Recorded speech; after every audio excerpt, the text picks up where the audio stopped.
Now, good morning to everyone. Boker Tov. Welcome to our class and discussion about Pareshat Lech Lecha. It is the beginning of the Jewish story. And I hope you all agree that Jews have made an incredible contribution to humanity. We are a unique people, right? We don't have to be embarrassed by it, and we don't have to apologize for it. There's something very unique about Jews. And the truth is, I deep down believe, and I'm sure you agree, that you could identify the context and the quality of any and every human being by their attitude towards the Jewish people. In other words, when you look at individuals or nations that are supportive of Jews, who like Jews, who see in them beings that are making a contribution to the world, it often is a test, a litmus test, that we're dealing here with a decent person. If, on the other hand, you interact with people that feel disdain and hatred towards the Jews, it says everything about that individual or that nation. And when, for example, you have an election, this is something we're going to have a discussion Thursday night about the elections that are taking place south of the border. But it's a relevant statement, I feel, that relates to any country where people have the privilege, due to the democracy or by means of democracy, to choose their leaders. When you choose someone that likes Jews or likes Israel, it's not just that you are concerned for your welfare. It's not just a selfish act, but rather it is really choosing someone of quality, right? And I could argue that if you want to find quality, look for someone that has a positive attitude towards the Jewish people, because a quality non-Jew senses there's something unique about this nation. And that's the journey that begins with this week's Parsha. So it's a journey that, yes, it's about our, right, our Saba, our great grandfather, but it's also a journey for humanity, because everyone could be a Talmid Shel Avram Avinu. Everyone could be inspired. South of the border, there is a popular talk show host. He's been very popular for over 30 years. His name is Rush Limbaugh. Rush Limbaugh should have a refuah shalema. He's ill now. But Rush has been extremely supportive of Jewish people and of the state of Israel. And this is already in the late 80s, early 90s, before the evangelicals made their appearance as great lovers of Israel in a very public way, at a time that within the Republican Party you had different forces. And again, something perhaps we could address Thursday night. But Rush Limbaugh was one who was always inspired about the Jewish people. And at a time when I would do kashrut in Western New York, and there was a lot of driving involved, so at times I would turn on the station of 9:30 to listen to the words of Rush. And at one point, someone referred to the fact that, listen, as a society in the United States, we have a great responsibility towards the African Americans, because the fact is, 300 years ago, they were brought to this continent in a very cruel way, and they were brought as slaves.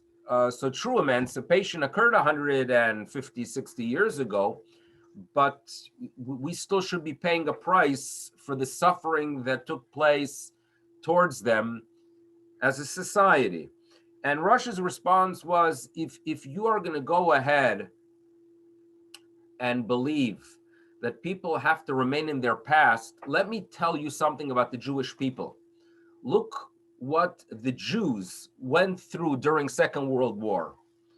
And then look how they turned around and what they have been doing since then. None of them have been sitting around claiming that, listen, we have the right to go ahead and have the world provide for us whatever we need. We could just sit back and relax because we've been mistreated. So now it's time for the world to do for us.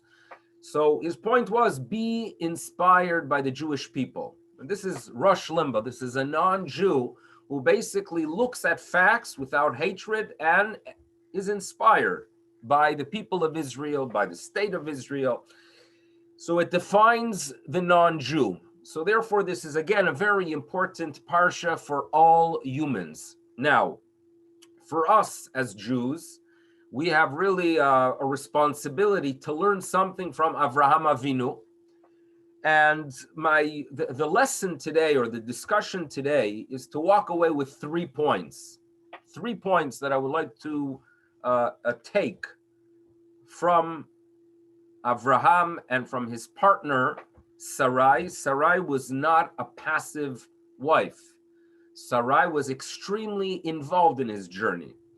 And the Almighty made it very clear to him, if you have questions and your wife tells you to do something, do it. Not just because if you don't listen to your wife, you're going to pay a price later, but she actually is more in tune than you are.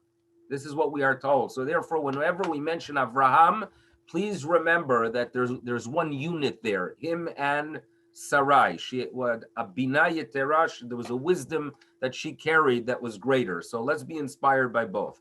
So the 3 points I would like to make as we study this parasha, point number 1 is going to be about living, the importance of living. And we're going to explain what that means exactly. So number 1 is live. Okay. Number 2 on the list is look forward, to look forward. And again, these are things we're going to be inspired by teachings that relate to Avraham Avinu. Look forward. And number 3 is teach or inspire. Okay, so if we would be making t-shirts that we could go ahead and carry the messages of Pareshat Lech Lecha on, it will be live, 1, 2, look forward, and number 3, teach and inspire. So that's what we're going to be doing today. So we're going to start with live. Okay, so here we have chapter number 1 of our discussion today. Judaism likes numbers, right? We work with numbers. And when you think about Echad Elokenu, right? Shnei Luchot HaBrit, Shlosha Avot, Arba Imaot, Chamisha Chumshe Torah, Shisha Sidre Mishnah. I know we say it after 4 cups of wine, but it is still something that we are aware of. Numbers play a role in our tradition.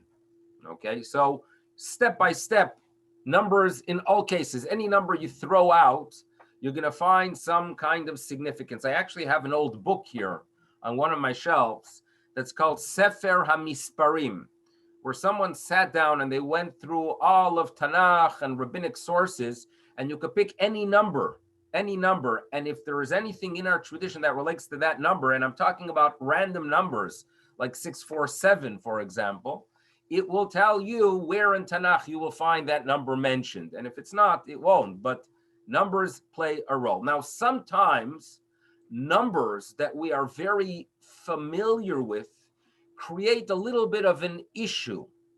And what I refer to is, for example, every Jewish person would tell you that if you want to know how many mitzvot there are, so they will quote a statement in the Talmud that 613 mitzvot were given to the people of Israel. So we're all familiar with 613. The old joke was that in Borough Park, if you want to get into any shul and there's a pad there and you have to use a code to get in, the go-to number is 613. And I'm sure many people have emails, right, with their name and 613. You know, if you're Chabad, it might be your name and 770, but numbers do play a role. 613. Now, the problem with 613 is, I will ask you, you tell me that there are 613 mitzvot. Well, what are those 613 mitzvot? So you say, we'll open a chumash and we'll start counting. But when you start counting, you're not even sure, is that considered a mitzvah or not? Is that 2 mitzvot or is that 1 mitzvah? right? Tefillin, is it 2 mitzvot, one on the arm, one on the head, or is it one? Do I go ahead and count mitzvot that are no longer practiced today? So although we might all agree that 613 is a very significant number, there's no agreement what the 613 includes. So this is a problem, and as a result, there's a tremendous amount of literature where Maimonides presents his own count, and other authorities like Nachmanides disagree. Now, what's relevant to us as we approach our numbers is the fact that the Mishnah in Avot, in the 5th chapter, 3rd Mishnah tells us, Asara nisyonot nitnase Avraham Avinu. Avraham Avinu went through 10 trials, right? Here we have it, the first Jew. You want to know what he went through? He had challenges. He went through nisayon. He had his challenges. But you should know, he amad bekulan, he was able to retain his identity, his faith, his connection to the higher being throughout all those challenges. Fine? So the number 10 symbolizes or teaches us here that he went through 10 trials. Now comes the question, what were the 10 trials? So here we have a disagreement. What is yes included? What is not included? Okay, so there's a disagreement, there's a debate. Now, Pareshat Lech Lecha, where God Almighty says to him, you know what? Make your way towards the land of Israel, or make your way to the land I will show you. Avraham Avinu has no idea what's waiting for him. To start packing and not knowing your destination is difficult. That is clearly one of the challenges. According to many authorities, it is actually challenge number 2 or 3. Why? He had earlier challenges. Maimonides, on the other hand, feels that this is number 1. What's relevant, and this is what we have to take from this discussion. We are taught that Avraham Avinu's personal journey started at a young age. As a young man, he recognizes that the world we live in is magnificent and there must be a creator. And just as when you see a piece of art, you understand that there was an artist behind it, you must be, as a rational being, you must take the same approach to the world. When you see the magnificence and the wisdom in the world, the more you study, right? Why do we Jews believe that it's a mitzvah to study science? Why is it a mitzvah to read books that tell you that there's wisdom in trees, right? I promote often a book called, The Hidden Lives or The Secret Lives of Trees. It is a book that talks about that there is wisdom, that trees actually communicate. There is so much wisdom in every seed, where there are billions upon billions of them in the world. There's wisdom in every single seed because it has the potential of creating new life, right? Why do we value that? Because we understand that all this indicates that there's a magnificent artist behind it, that there's a creator. And the creator created it for a reason. And we have to focus on that reason and develop a relationship to that creator. That was Avraham Avinu at a very young age. However, his beliefs were simply not convenient because they were against the norm in the society he lived in. It was against the norm, but it was also against the political powers that existed then. Religion and politics came together. The political leader was also a religious leader. So when you challenge society on areas of faith, you are also challenging the authorities. And as you know very well, you challenge authorities in the past or nowadays in North Korea, right? Or if, let's say, you say something negative about Mr. Putin, be careful when you sip from your next cup of tea because they don't like people questioning them. So Avraham Avinu, to get up and declare that these pagan forces that we worship, that we look at our kings as gods, that's a corruption of what a human being should be doing. He put his life in danger. And according to the tradition that we are all familiar with, he was thrown into a furnace. Midrashim indicate that the furnace itself was part of that construction of the Babylonian tower that we talked about last week. Now, for Avraham Avinu, as a young man, being tied together, and all he had to do was just keep quiet, stop those declarations, stop talking about faith. But he nevertheless stuck to it and was willing to give his life to be thrown into the furnace. That was, according to most authorities, challenge number one, nisayon number one. Imagine, the experience. I don't think we are capable of a person sitting there and knows very well that his life is coming to an end because of what he teaches, because of what he believes. That was challenge number one, according to most authorities. One authority does not put it on the list, meaning one authority, when he writes in his commentary to the Mishnah, Asara Nisyanot, he says, number one is Lech Lecha, to leave your homeland and to move into the unknown. That was challenge number one. And that authority is the Rambam. Maimonides does not list Avraham Avinu's willingness to be thrown into a furnace and give his life as one of the nisyonot. And it needs some level of clarity, right? It needs some level of clarity. It's a tremendous action, right? Dying, the first to die, al Kiddush Hashem, he was right at the gates of death, if not for a nest that occurred, if not for the miracle. Why is that not on the list? So the traditional explanation is that Maimonides only wants to work with that which is explicit in the text itself. Since this story of Avram at the time, thrown into Ur Kasdim, is an oral tradition and not in the Torah itself, it is not listed. But there could be a different approach. It could be a different approach. To give your life and to end life for what you believe in is incredible. But for us Jews, there is something far greater than that. And that is not to die for what you believe in, but actually to live with what you believe in, right? To go ahead and day in, day out, while you are facing challenges and you nevertheless stick to what you are supposed to do, you do it with faith, that is considered greater than giving your life.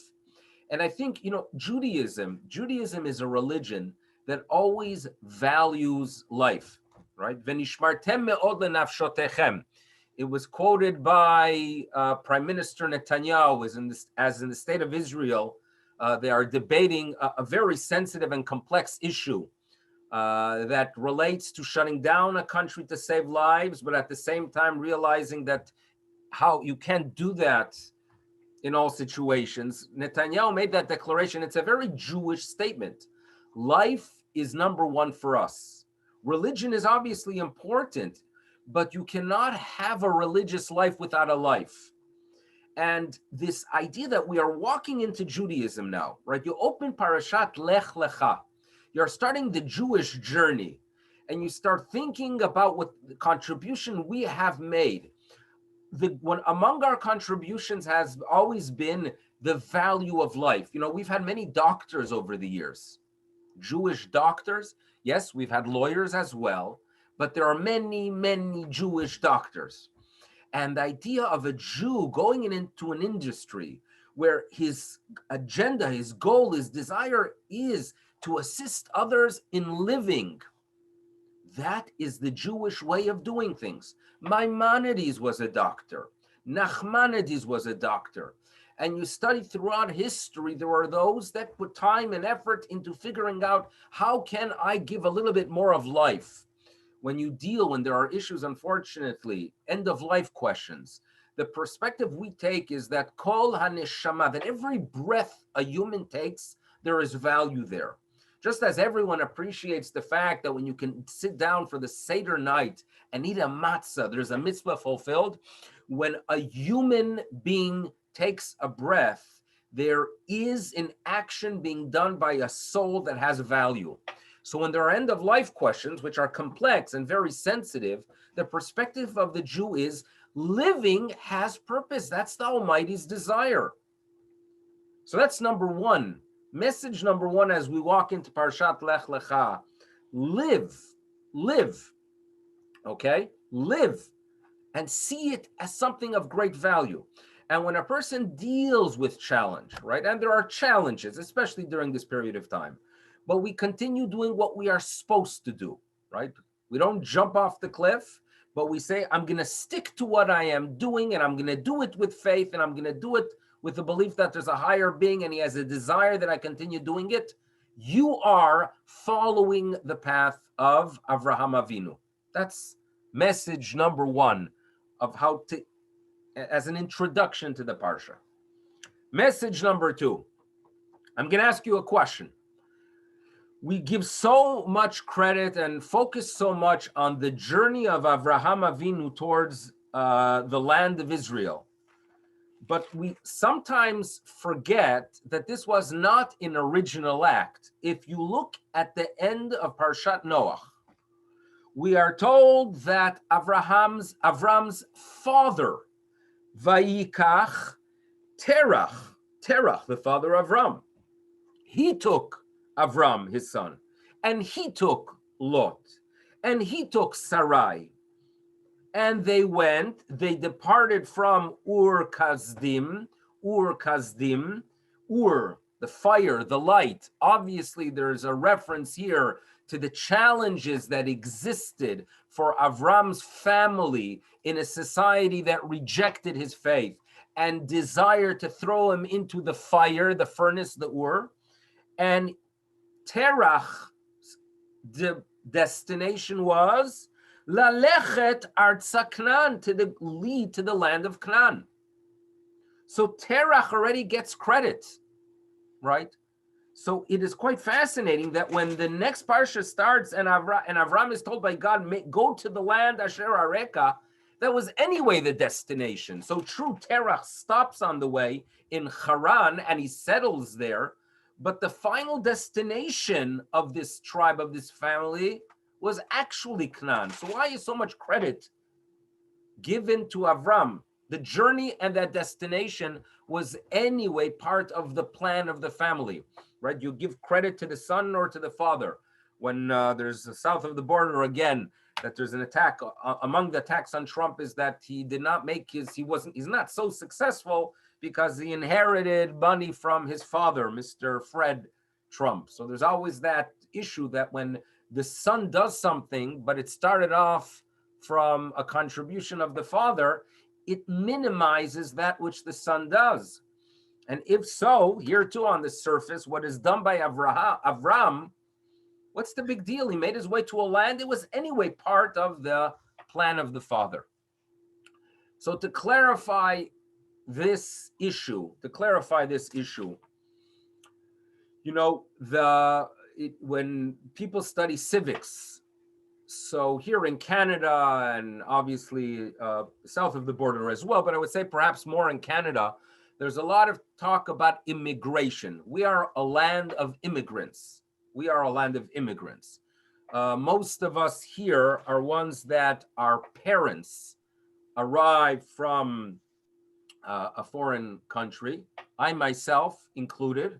I was born in Toronto. I love sharing to shul members here over the past 11 years that I most probably am the individual that was born closest to this shul more than anyone else. And the reason is that I was born actually in Branson. And yes, it's a ness that I am alive. Yes. So I was born in Branson. So I am a Canadian.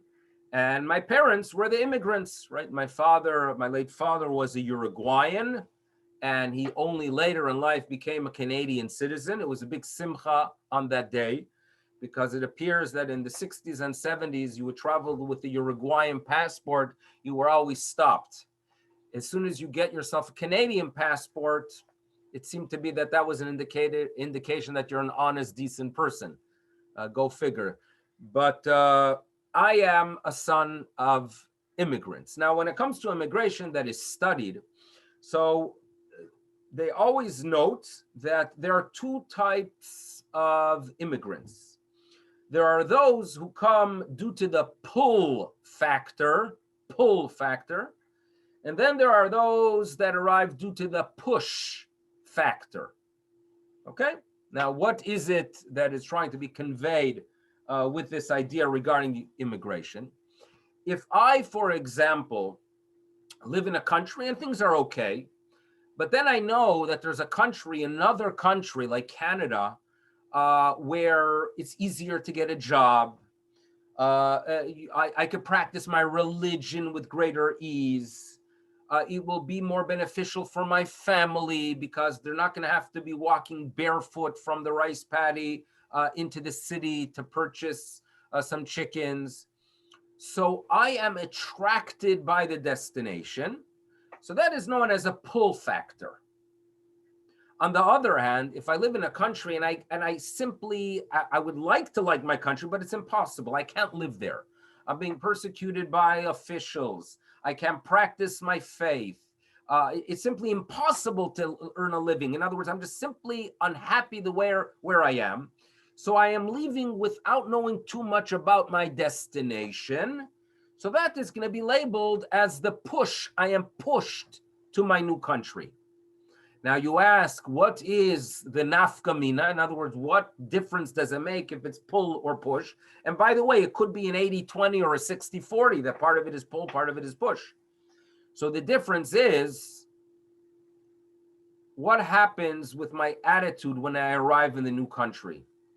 And especially it's relevant for children of immigrants. If I arrive in my new country and I was pulled towards this country and I'm appreciative to what I could do in this country and I'm happy here and it creates an environment at home that I'm not talking about the Alta Heim as that wonderful place, but rather appreciative to what I have here, it is healthier for myself and for my children, and they're going to adjust better. And I spoke to a psychologist some time ago about this idea, the difference between the pull and push factor. If on the other hand, I just came here because I had nowhere else to go, and there are always challenges in life, when it was a push factor, odds are that I'm going to be facing challenges right here. I was not really attracted to this country. I had no choice. When you do something because you have no other choice, the results are often not the greatest. So this is a conversation I had a few months ago with my brother in Israel, who's a psychologist, and he talked about aliyah. My brother, my younger brother is a big promoter of aliyah, and the family that we have a WhatsApp group.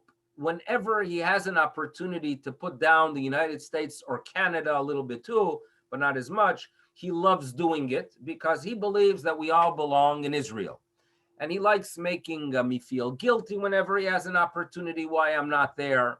And that's his mission at this point. Now, he talks about the fact, and it's something that he wrote actually for Nefesh B'Nefesh. He wrote an article about this idea. Successful aliyah to Israel, especially when you are dealing with people with children or preteens, when it is a very crucial time, the question is going to be, was it a pull or a push?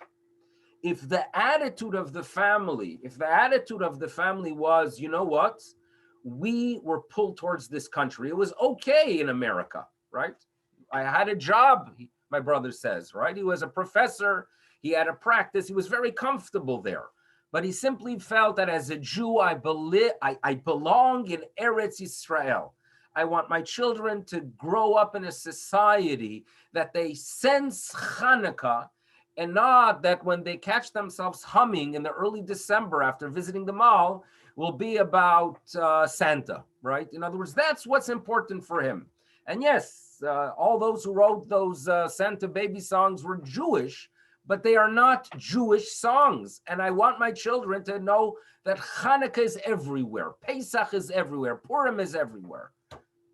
That's the pull factor. And my brother says that is how you have successful aliyah. When the family deeply feels this, we were pulled towards this land. There's going to be challenges there with Misrad Apnim, I guarantee. And you're going to go ahead and have to deal with bureaucracies, even with Baruch Hashem, something called Nefesh B'Nefesh. But we were pulled towards this special country. Odds are far better that the next generation will sense that at home they value the location, and therefore they're going to adjust well.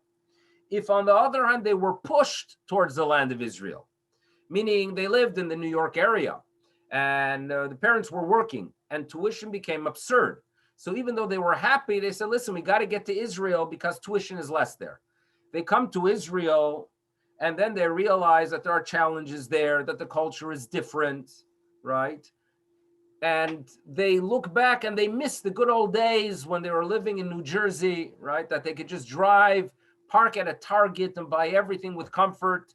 And if those are the conversations at the Shabbos table, that they're sitting together as a family and talking about, Zacharnu et hadaga, we remember the fact that we were able to purchase packs of tuna at Costco much cheaper. In other words, if the conversations are about what you miss from the United States of America, and you came to Israel because you were pushed, kids pick that up, right? If there's a simcha, if the kids realize that when the parents hear that someone's arriving from the States and they ask for something that you can't find in Israel, I don't know if it exists at all, and they go ahead and they work so hard to get thank you, David, and they work so hard to get that thing from the United States, the push factor in Aliyah is going to create a problem. We live here, Steeles, we are here near Steeles and Bathurst. Go sometimes into the TD Bank, on Steeles and Bathurst, and not just there. It's also the TD Bank, probably at Shepherd and Bathurst. And you'll see that they have their name tags with the languages they speak. So obviously, Steeles and Bathurst, you must know your Russian, right? If you don't know Russian, you really don't belong in the plaza there. But another language there that is spoken is Ivrit. They speak Ivrit, many of them. Here and there, some of them actually speak English. So they speak Ivrit. And sometimes I'll strike a conversation with them, right? And the story is a very common story. We left Soviet Union in the late 80s. There was nowhere to go, so we went to Israel. We got to Israel, it's not what we wanted, really. So then, 6-7 years later, we realized that we have access to Canada. We came to Canada. Why is it that there's such a significant percentage of those who came from the former Soviet Union to Israel, who are now wonderful people in the city of Toronto? Well, it was a push factor to Eretz Yisrael. It was not, unfortunately, right, due to communism, it was not the chinuch of the love of Eretz Yisrael, but rather, as communism fell, and it was a society already that has been corrupt for centuries or for decades upon decades, the opportunity to leave, you go, it was a complete push factor. That is going to be a failed immigration, unfortunately. And with that, it is very, very possible that this is referred to in the beginning of this parsha and at the end of last week's parsha. Terach, yes, had the land of Israel as a destination. No question about it. But why was Terach leaving the land of Ur Kasdim? Because he couldn't survive there, right? His business fell apart. His children were thrown into furnaces. He couldn't allow, family members were under attack. He couldn't survive there. So he was pushed out of that society. So yes, he made his way to the land of Canaan, but he was not attracted to the land of Canaan. It was an immigration to the land of Israel that was a push. How do we know that it was not a pull? Because when on the way he stopped in Haran, and he said, hey, it's okay here. Once I'm in Haran, why continue the journey? So therefore, yes, he was a man that was making an aliyah, but it was an aliyah due to the push factor, not one that HaKadosh Baruch Hu wants us to carry into future generations. The individual with a pull factor who makes his way to the land of Israel not knowing what's waiting for him. Avram did not know what's waiting for him because he wasn't even familiar with the destination. That is the pull factor. He was looking forward because he understood, I will have a relationship with my Creator wherever he tells me to go. And whatever I face, and there are going to be challenges, the relationship with the Creator is what I'm looking forward to. And that is the greatest pull factor. It's a desire for a relationship, and the surprises are ones we can deal with, right? If you go ahead, and they have, I think it's called the scare rooms. I forgot what they're called exactly, or it's popular by younger people, that they go into, maybe someone could give me the, what are they called? There's these boxes. Okay, obviously it's not something that the older crowd is really interested in. But imagine you go to an amusement park, and in the amusement park, you walk into this room, and there are surprises that are there to scare you, right? So you're not surprised by them because that is what you expected as you walked in. That is the journey of Avraham Avinu to the land of Israel. Surprises? Yes, there are going to be surprises. But that is my journey. God Almighty wants to strengthen his relationship with me. It's going to be an isayon. I look forward. And that is message number 2 of the parasha. The message of looking forward. Okay, so we have live and look forward to that relationship. That's what Avram was all about, from location to location, looking forward to the future. Now, there's a statement in the Talmud that describes human history, and the role we Jews play in world history. And to appreciate that statement, we need a reminder that we humans are the purpose of existence.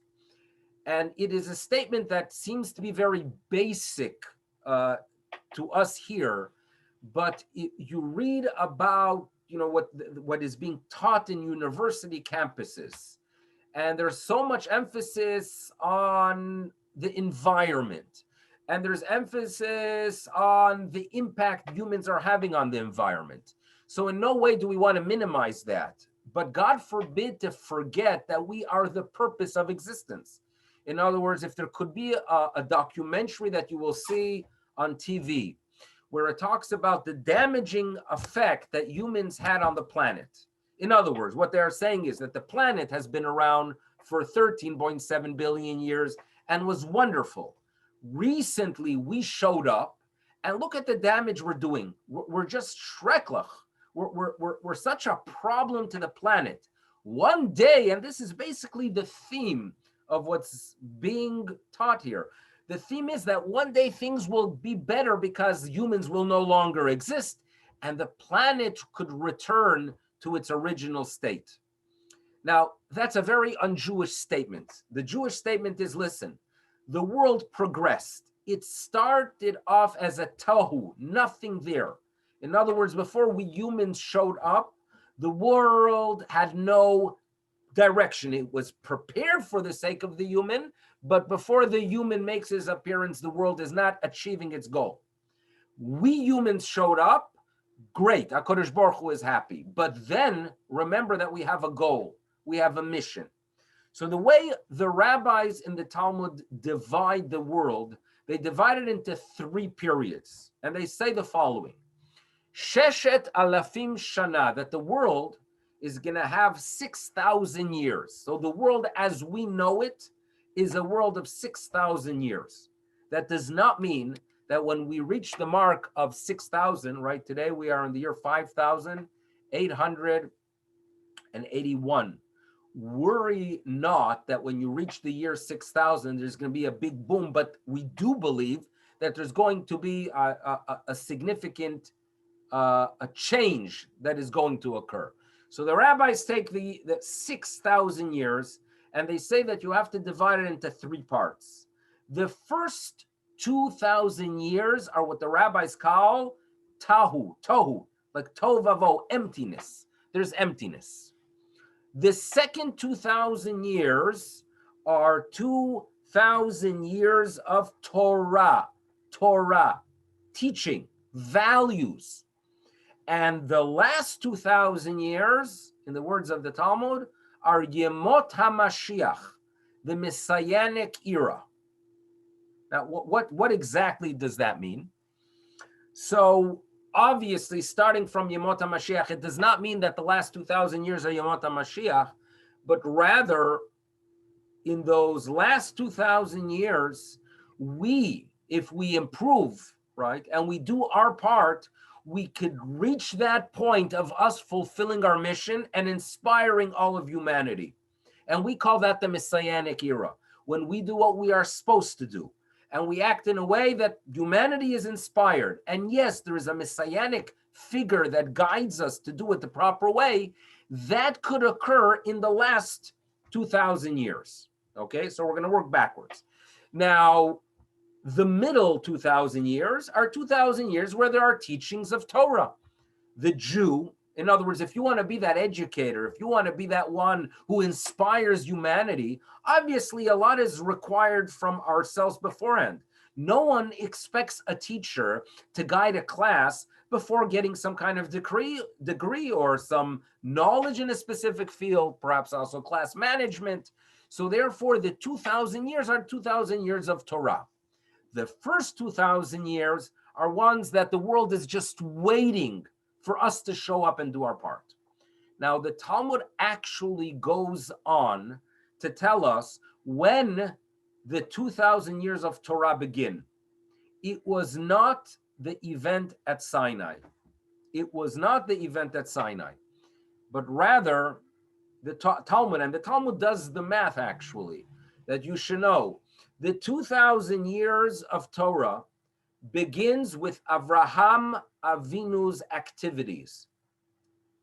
Because Avraham Avinu, when he is in Aram, where he originated from, and he recognizes what our purpose of existence is, the first thing he did was his tried and actually inspired others. And that is what is referred to in this week's Parsha, that when he makes his way from Aram through Haran to the land of Israel, so he travels with Hanefesh Asher Asu Becharan. He travels with the souls that he made in Haran. And although some perhaps would claim that the most basic reading is that it refers to servants, but a much better explanation would be, it means he made people, he got individuals, he got humans to be in touch with what they are about, with their soul. He inspired them. He was a teacher. He had followers, and they traveled with him to the land of Israel.